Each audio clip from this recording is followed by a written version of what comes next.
to Disney Deep Dive, where each week we dive into the history, story, and details of the Disney parks. I'm Leah. Oh, I didn't see you there. You know, a wise man once said, ambition is putting a ladder against the sky. Why did he say that? What does it mean? I don't know. Today we're taking a deep dive into Big Thunder Mountain. That's my intro. My name's Stefan. This is Stefan. Yeah, I fair warning, I never know. He usually tries to do something fun, but I don't know what he's going to do. So I'm usually just as surprised as you are. But thank you for being here. Yes, we're going to talk all about Big Thunder Mountain Railroad today. And this is episode 10, I believe, which seems like High that's what five turkey worthy. our kids do here. Oh. Like turkey. There you go. So we're going to talk all about Big Thunder Mountain Railroad. But before we get into that, I do want to say thank you very much for being here. We try to link up everything we can in the description box, so go ahead and check that out. And also, if you are watching live, then hi there. Let us know in the comments where you are watching from. Any questions, we'd love to chat with you guys in there. And if you're watching the replay, that is fine as well. Leave comments, and where you're watching from there, we will respond to you at a later time. So just let us know, and yeah, let us know where you're watching from. Let us know if you've ever been on Big Thunder Mountain Railroad, and let us know what attraction you would like to see next. And we always start with our personal experience, history, opinion of the ride. So let's go. I've never been on it. I've never been on it. Moving on. All right, that was easy. Oh, hey, how's it going? All right, we got someone in the chat, so it's always fun now. All right. So, Big Thunder Mountain Railroad. Yes. Big Thunder Mountain Railroad is a mine train themed roller coaster located in Frontierland at several of the Disney parks, including Disneyland, Walt Disney World, Tokyo Disney, and Disneyland Paris. The first version opened in Disneyland in 1979. So we'll primarily be talking about that version. Yeah. Because the others, though they are different in their own special ways, they pretty much copy the original, but they do not have the extensive history and story background of the original. So it makes for a boring story. So we're not talking about those. We're talking about the Disneyland version. So this ride, let's see. Oh, first let me say this. Essentially, this ride would not be what it is without the background of where it came from. Many of the elements that are included in it today are there because of what came before it, which includes the elements included in all of the versions all across the world. So without the history that we're about to cover, this ride doesn't exist, and it never happens, or it happens in a totally different way. So, And I think one thing is when you said, hey, let's do this, we had no idea. We didn't know that this history existed. And so a lot of times it'll happen. We're talking about what attraction or ride we want to do. And then it really is a deep dive because it's like, oh, wait a minute. We didn't know any of this stuff, even though we feel like in general, we have a pretty good idea about a lot of the rides, but not all this.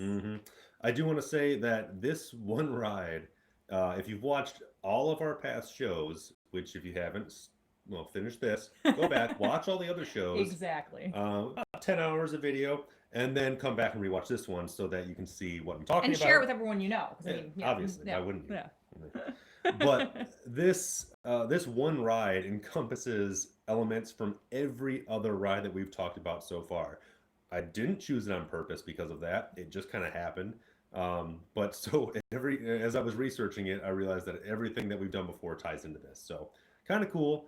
Go back, watch all the other episodes, and see if you can't catch all of the Easter eggs. Yes, and if you see me, if you see me looking down, I am, but that's just because I'm sharing out our video. So that's what I'm doing. So deal I'll with let it. you. Well, I'm not being rude, promise. But yeah, you kick us off. I'll do that, and then I'll hop in. All right. So All right. starting off, a tale of 3 rides and 2 theme parks is what this story is. The story of Big Thunder Mountain Railroad is actually the story of 3 different rides and technically another amusement park. And this dates back to the very beginning of Disneyland itself. So when Disneyland opened in 1955, Frontierland was the largest section of the park. If you look at the map of Disneyland back then, Frontierland takes up a third of the space that they had available. So huge section of the park. So even though all of this space was perfect to represent the vast untamed lands of America's past that Frontierland was trying to emulate, it didn't make a very exciting experience for guests because it was basically a large empty desert with a bunch of hills. In fact, it only had one mechanical ride. It had a bunch of attractions and some other stuff, but it only had one actual ride, and that was the Mark Twain riverboat. So you could ride on a boat, and that was about it. It was a cool boat. It was big, but that was all you could do there. So Walt knew this space needed more attractions if he wanted to keep guests coming back, keep them entertained, keep churning people over. So he started looking around for ideas. Yes, and especially it also took up a lot of space. Yes. So you can't just take up a ton of space and have nothing else to offer. Yeah, you got to utilize the space you have in the theme park business. Yes. If a big section of it is just used for, say, a pond, not a very good use of space, yes, especially when you build a pond. Yeah, I'm going to hop over to the live chat really quickly, and Two Real Geeks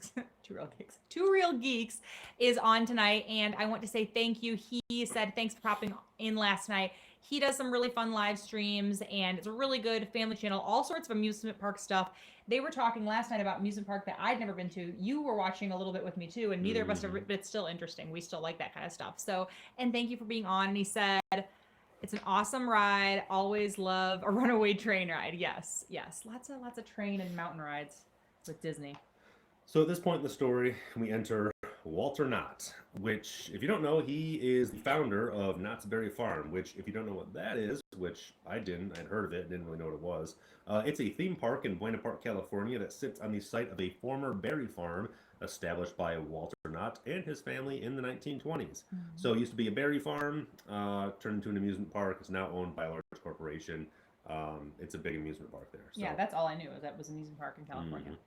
So between the 1920s, between the 1920s and the 1950s, the business added, Knott's Berry Farm, added a restaurant, attractions, and a summer-long country fair to entertain tourists. So Walt Disney and Walter Knott, they were friends, and both Walts, over the years, they would regularly share like concepts and ideas, and they'd go out together with their wives and just have fun together. They were friends, so they talk a lot about business. In the same industry, yes. Yeah, in a very, very similar industry. One of the ideas that they talked about and shared was the Butterfield Stagecoach Ride, which still exists at Knott's Berry Farm. Walt really enjoyed the ride, so much so that he decided to build his own version in Frontierland. Yes, but not like a stealing the idea away. Like they were friendly and he basically was like, yeah, it was more of a, this is a fun ride, I really like this, I'm going to put one of these in my park. And the other Walt was like, go for it. Yeah sure, why not?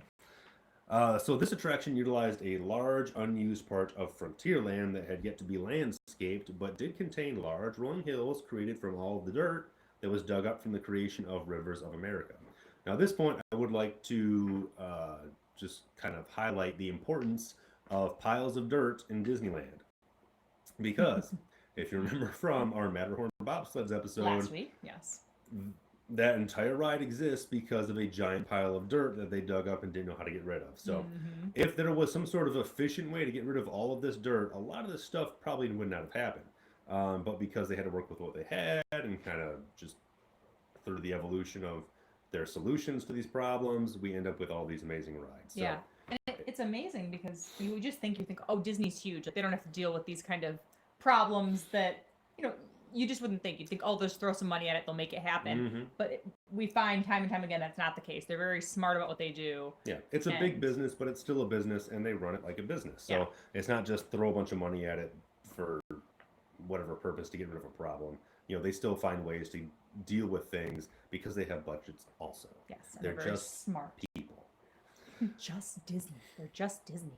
And Disney Parks got new presidents, new management that's just been announced, which is very interesting. So you guys kind of let us know what you think of that.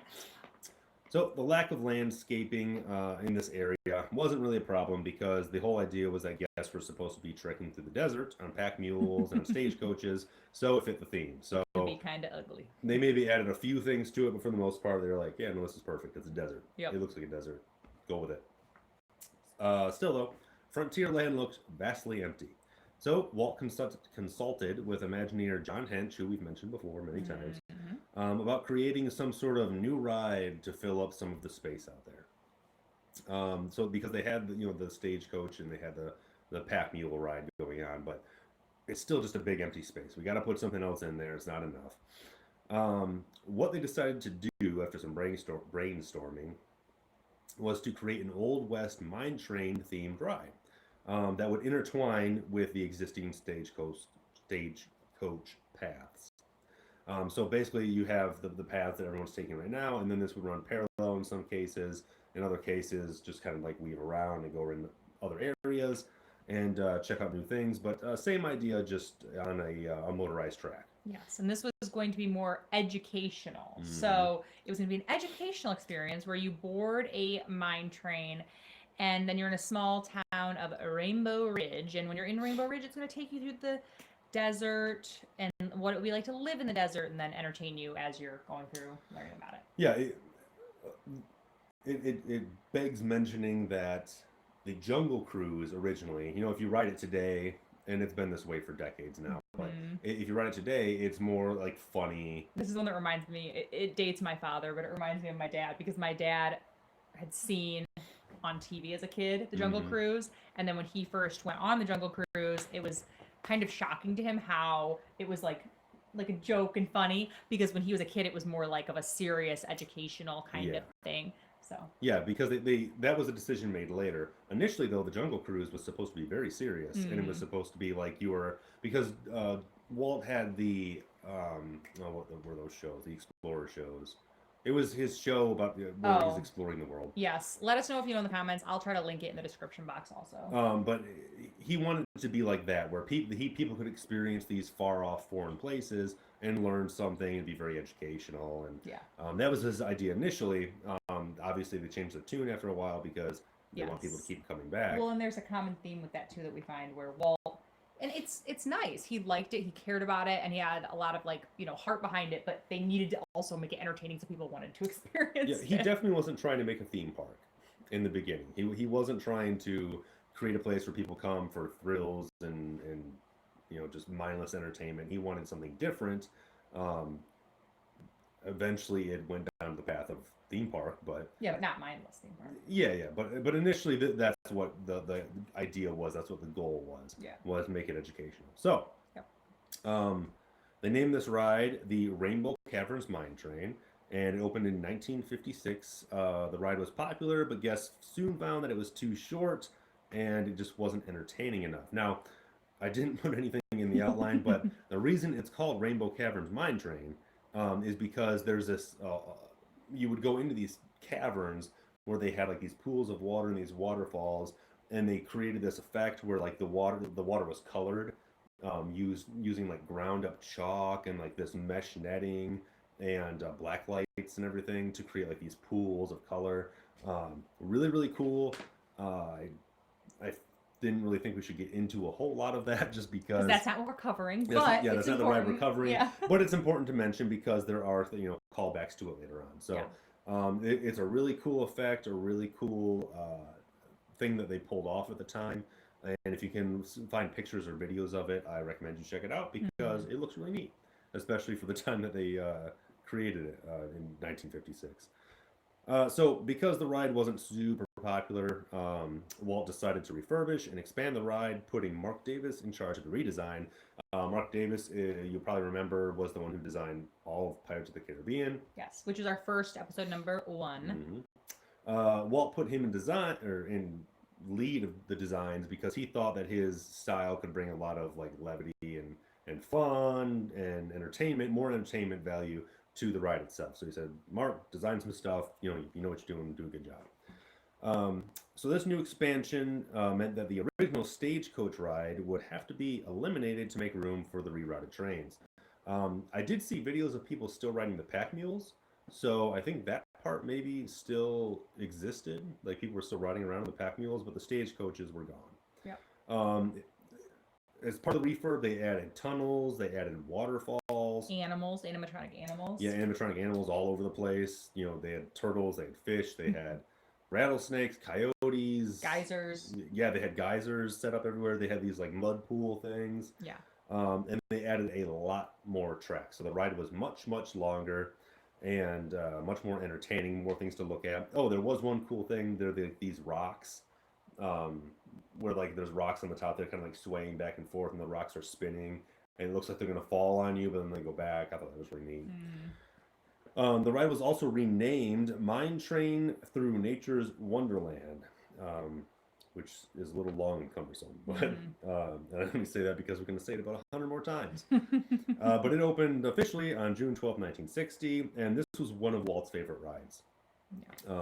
He loved the ride. Anytime he brought a guest to the park, this is one of the go-to rides that he could take people on. And that fact kind of comes up later as a point of contention. So now we fast forward to financial troubles. We jump ahead to the mid-1970s. I was like, wait. I was gonna say this in a funny way, but did I have a line? I was like, oh, that's a little dark. Down. I should probably pause myself. So at this point, both Walt and Roy Disney had passed away. And the Disney studios, they weren't seeing as much success with their films as they had in the past. This was the time of movies like Herbie Rides Again, which, fun fact, my brother and I had on VHS, and we watched that movie a lot. So I don't know why people didn't like that movie, but... What's wrong with you? Escape to Witch Mountain, The Rescuers, which I was more into The Rescuers Down Under, but I loved those. Those were very much, yes. We should say, too, that we watched these movies later. We weren't alive in the mid-70s, but just to throw that out there. Yeah, Rescuers and Robin Hood. None of these were like, flops, but they weren't bringing in the money. Yeah, like they it was before they hit all the Renaissance. Yeah, it was before the Disney Renaissance. Disney World had just opened. They've been spending a lot of money on things, so there were some financial issues happening. Both Disneyland and Disney World were bringing in the majority of the profits to support the entire company at this point. So those in charge at the time felt like they had to maximize the profits from the parks because that was the only real money coming in, and they wanted to keep everything else afloat. So they were looking at ways to maximize profits at this point. Research and surveys of guests showed that there was definitely a desire for the parks to have more thrill rides. We talked about this in our Space Mountain episode. They wanted Pirates of the Caribbean. Teenagers and young adults to have something that they were excited and they wanted to bring them into the parks. Yeah, exactly. The demographic, they were surprised by the demographic. They were surprised that, these kinds of people were coming in, and they found that they wanted thrill rides. They wanted these types of attractions. So they decided, okay, well, we've got to make some changes. We really have to maximize and give the people what they want so we can get them in here. Yes. So then enter Tony Baxter, and that's Imagineer we've talked about many, many times. Yes. And our first episode, again, they're linked in the description box, and watch one, watch all, whatever. But this one is a relevant comment because in our Pirates of the Caribbean episode, we talk about the Western River Expedition, which before they decided to do pirates, there was originally going to be a Western themed attraction. And then it turned out, no, people really don't want that. They want to see pirates. So go back to that and you can hear all the details about that. Yes. So, and in that episode, we just kind of mentioned the Western River Expedition ride. What was planned for that whole area was this whole Western themed pavilion, this entire Old West land, basically. And it was going to be a Magic Kingdom. Now, the area was going to host an entire series of rides and attractions with the Old West theme, including a runaway mine train themed roller coaster that was designed by Tony Baxter. He designed this as part of the entire pavilion attraction, and thought it would be a great addition. Ultimately, the Western themed pavilion concept was abandoned. They decided people wanted to see the pirates. Yep. They were kind of running out of money after building Space Mountain and all the other stuff. So they said, okay, well, we're just going to, nix this. But Tony was still very excited about the mine train roller coaster that he had designed. He spent a lot of time on this. So he still pitched it as a separate idea. He said, okay, this is still a good ride. It's a good don't idea. Scrap this whole thing. Yeah, don't scrap this part. We can still put this in somewhere. So he pitched the idea a little bit, and eventually Disney Parks executives gave Tony the green light. They said, yes, that's a good idea. We like it. Do it. And they also at this time decided that the mine train through Nature's Wonderland was an attraction that was waning in popularity. It took up a pretty decent size of real estate at Disneyland, and they could better utilize that space. Now, at the time, this was a big deal because sensitive topic. Yeah, we're hitting. I mean, it's the late 70s. The Imagineers who were there while who were still at the parks, who were still working for the Walt With Disney Walt. or the Disney company, who worked with Walt. They look at this ride as Walt's legacy. He loved this ride. They know he loved this ride. They don't really want to get rid of it. So a lot of people kind of upset that it was getting demolished. Yeah, it reminds me. I mean, it's kind of a silly way to think about it, but you know how you value your stuff more than it's actually worth. Mm-hmm. Like when you're going to sell something used, or it means more to you because of that sentimental value or your experiences with it or whatever it is.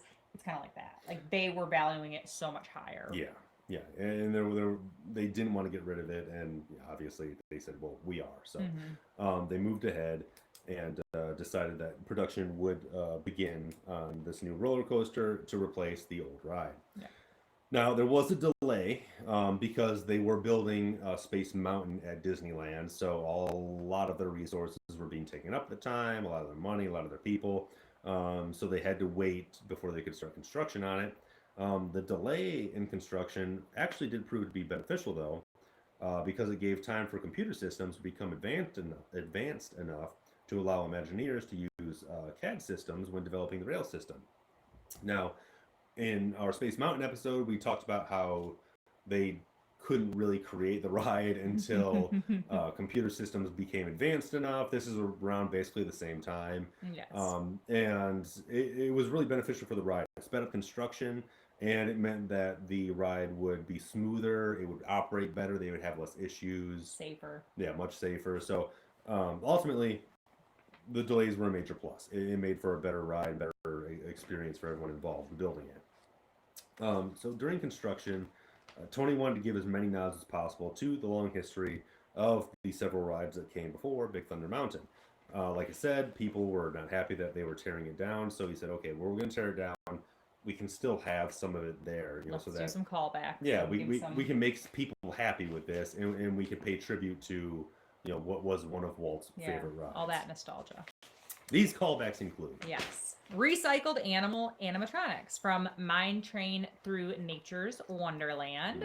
They took them all out, they put them in storage, and it's not like they had a specific plan for all of them, and some of them were even repurposed at other parks, like in Walt Disney World. Yes.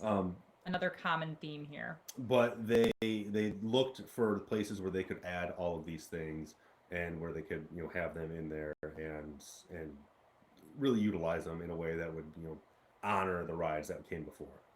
The town of Rainbow Ridge that we mentioned briefly, didn't really describe, but what it was is it was a small town that you would see at the loading area when you got in, and using force perspective, they make the building smaller and smaller, so it looked like this vast small western town. Yeah. They repurposed the town. They didn't even rebuild. They took the actual old buildings and put that also in the loading area. So that's where you kind of get on the trains when you load on the ride.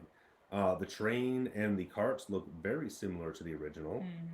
There's not, and the train itself, it's interesting to point out that they weren't trying to make it look like any particular kind of train. It wasn't built into scale to any particular size. They just said make a train, and they designed a train. So the train that's on Big Thunder Mountain is very similar to that one, and it is because that's really the only kind of train that looks that way. So they try to keep those elements the same also. Yeah. And then the first cavern had rainbow colored lights, which is another callback. So they look like the original rainbow colored pools in the first ride. So just another way to kind of keep a little bit of it back there. There is a splashdown at the end of the ride. Like as you're coming down, you hit like a little pool. That's a reference to the splashdown at the end of the Matterhorn bobsleds. I heard it's because... Which we talked about last week. Yep, because Tony loves the Matterhorn bobsleds. So he wanted to put a splashdown in there as an homage. There's also a large dinosaur skeleton that's poking out of the rocks at the end of the ride. This is a nod to the skeleton that was found on Mine Train to Nature's Wonderland. I don't know where this was. I couldn't find any, obviously, POV ride-through of the ride. It's from the 50s. Yeah. But apparently there was a dinosaur skeleton poking out of the rock somewhere. So they fun thing. Yeah, so they built another one that looks really similar to it on this new ride, and just another homage. Yeah. And then the name Big Thunder was the name of one of the waterfalls found in Mine Train Through Nature's Wonderland. Yeah, we mentioned before that they had added waterfalls when they built, the add-on to the attraction, and they actually had names. It was like Big Thunder and Little Thunder. I think there was another one, but those two are the ones I remember. So yeah, the name itself comes from the ride, the original ride. Yes. I'm hopping back over to the live chat, and I see that it's either my mom or my brother is on. So hello. It's definitely not Dad. I mean, he might be watching, but he didn't type that. So, all right. So ultimately, the same level of detail and care went into designing the rock face of all the rock elements, the outside, and the structure of the ride that goes into every Disney Parks mountain. We talked last week about how they build the rock with the rebar and then the mesh like chicken wire over top, and then they cement it on. Yeah. The Paper same mache exact, style. Yeah, same exact technique here to build all of this. It's a technique they used on what's the other one? Oh, Ariel. Ariel and Expedition Everest. Yep, that's it. Yeah, they use it on all of that. So, lots of them. they've got it down, but it's worth reiterating like how much detail goes into this, especially a ride with this much rock on it. Because the entire thing, you're going through a cave at one point, you're going up into like a mine, and all of it, I mean, other than the parts that move, is just carved, formed concrete. So much work and care went they into put all designing that this. texture. And, I mean, every piece, like when you walk through even the cues of these lines, you can see all the work that they do. But then the ride officially opened September 2nd, 1979. Just had a birthday. And it was a huge hit. A huge hit, remained popular. It's a fun ride. It's worth watching like a point of view ride through of it, because if you haven't been on it, like I've never been on it, you've never been on it. It looks like a lot of fun. I wish we had been on it because it looks like a really cool ride. Yeah, and we love it's funny because now people call it Mine Train, but Seven Dwarfs Mine Train, another Mine Train Disney ride, but we love that. Yeah, that one's a lot of fun. So now we get into the updates and refurbishments. It's worth pointing out that this year is the 40th birthday of the ride. Happy birthday. And in that time, it's only had one big refurbishment, which wasn't that long ago either. So it operated practically unchanged for 35 years. Yeah. Then in 2013, they closed it down for refurbishments and updates. Much like what happened with Space Mountain, when they took all the track out and then replaced the track with the exact same path, no real additions, no real improvements. They did the same thing on this ride, but they added a track that was safer, more advanced. It has this this pressurized air regulating system in it, where pressurized air is run through the track. So if anything is damaged, if something breaks, or if anything happens, it'll send off an alarm that lets people know, hey, there's something wrong with the track. If it happens while the ride is operating, the car will stop at the next available break point. That is why I love Disney. I mean, other places too. If you go to Cedar Point or Six Flags, not like a carnival, because I don't think they're pressurizing anything. Well, they build those carnival rides with wrenches, so and tape. Yeah. I will go on a carnival ride here or there, but if you think I'm going upside down at our local fair, it's terrifying every time. No. Yeah. So the new track was added, and it was safer, more advanced. And another element of safety to the ride, which hadn't been updated in 35 years. So yes, new technology was available, and they utilized it. Yeah, and new trains replaced the older trains also. I don't know what the differences are with them. I tried looking at reference photos to see if like maybe the ride the seats were different or something, but I really couldn't find anything. So all I found was that they were replaced with new ones. Yeah, did they seat the same amount of people? Because sometimes that's been... Yeah, they didn't change the seating amount, so it had the same capacity as before. I'm assuming maybe it was just newer, safer, stronger materials. Newer, better, faster. Newer, better, faster, stronger. Yeah. The town of Rainbow Ridge that you would see in the queue, it had been ravaged by termites and the elements. So it was rebuilt from scratch to match the original town. They couldn't save really any of the original town. So they took reference photos and they looked at old pictures and they rebuilt the entire thing so it looked it was brand new. Right. But so that it looked the same. The same, but brand new. And then The big parts, Yeah. the big Okay. thing. You do this one, I'll do the next one. All right. They added a new end sequence to the ride. Now, originally, while you're traveling through the final mine tunnel, like the big, like, oh, what's going to happen moment was there was an earthquake was happening as you're going up this tunnel. So things are shaking, rocks are shaking, tools are shaking, and you're like, oh, we're in an earthquake. And the track had like it was kind of warped so that it would kind of like whoa, shake and go back and forth. Kind of fun. What they ended up doing is they used the same idea of like this earthquake happens, but now the earthquake causes a kerosene lamp to break and it ignites a fuse that then travels throughout the tunnel, lighting dynamite hidden in the walls. Mm-hmm. Yes. And then, so sparks can be seen running up the walls. And that's supposed to be igniting pieces of like hidden dynamite in the walls. Yeah, like the fuse is like, you're like racing the fuse as it like lights along the walls. Starts sparking and going. But the spark effect is actually a projected image, much like the projections that are used in the animated eyes on the aerials under the Sea Adventure. So how those eyes look so expressive is the same way they do this dynamite. So that's pretty cool. It's this like projection mapping technology that they invented. So it looks like sparks are flying everywhere, and you see this thing moving along the walls, and it's projecting there's nothing onto the side of the walls. It's spark really or cool. touch They you. pull it off really well. So then the smoke from the explosions, because the fuse goes up to like the dynamite or whatever explodes, and what looks like smoke and whatnot is actually water vapor. It's pressurized water vapor that they shoot out. And there's a projection on that as well that projects like the image of fire, and like it kind of darkens it to look more like smoke. So that's all this projection effect on this water vapor that's coming out. It sounds like it's super technical and it would be really hard to pull off.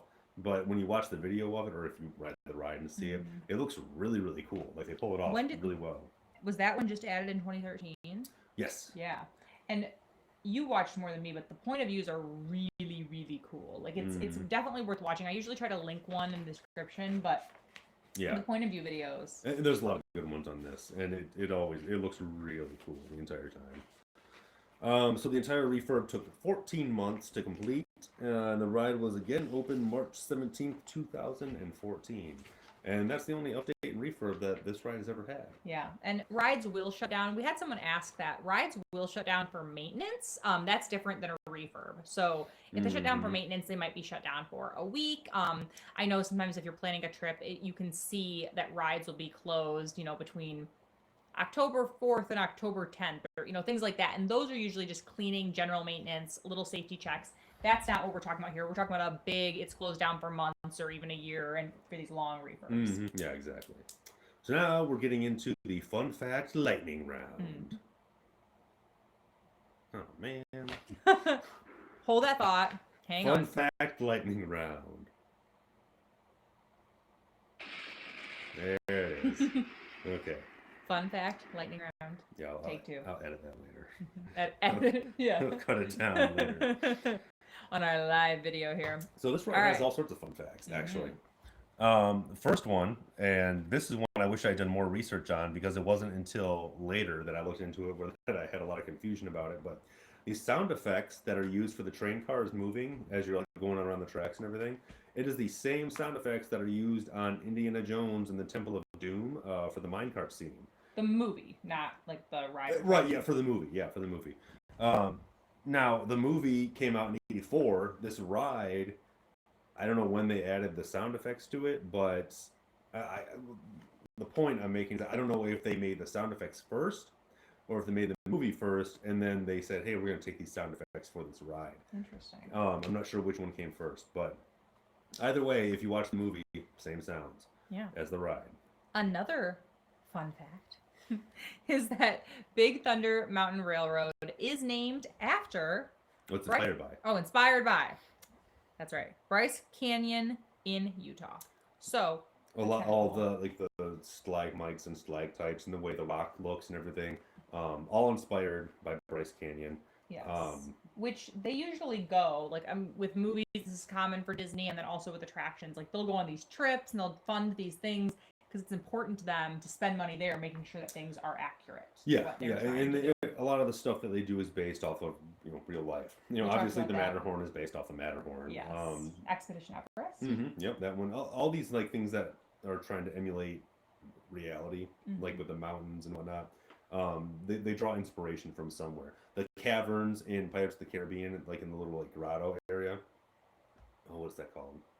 Carlsbad Caverns? Is that what it is? Yeah, Carlsbad Caverns. It was inspired by Carlsbad Caverns. So they draw from nature and reality like as often as possible to try and bring in this like sense of realism to it. So in this case, Bryce Canyon in Utah, which is kind of cool. That's cool. The Dynamite Goat. Yes, which we haven't mentioned.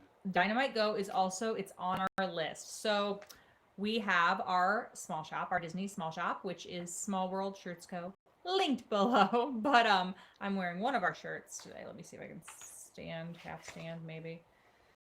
Zoop. Give me some sugar with snacks on it.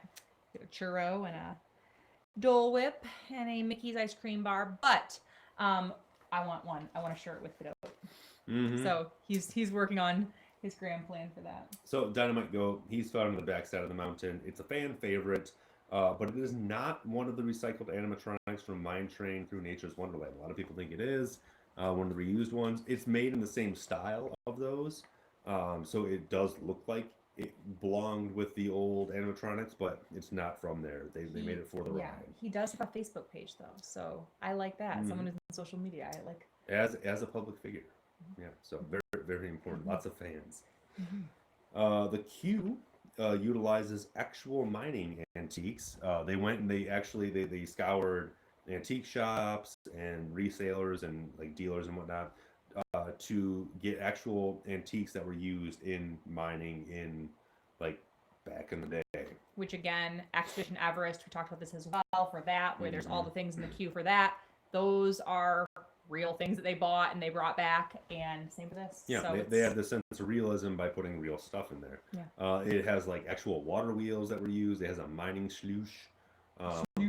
And lots of other tools and little like knickknacks and details and things. So if you see something and you're like, oh wow, that looks real, it's because it probably is. Okay, go ahead. You do this one because it reminds me of a Monopoly. Oh, the trains that you ride on, the 6 trains that are the buying all the railroads. They do have names. It's You Be Courageous, You Are, and this is U.B, U.R. Maybe we should make Daring. shirts with that. I Be Hardy, You Are Fearless, I Am Brave, and I Am Bold. Which one are you? Courageous. Oh, of course. I'm all the above. All above. That's cheating, but okay, I guess. In January 2013, I thought this was super interesting.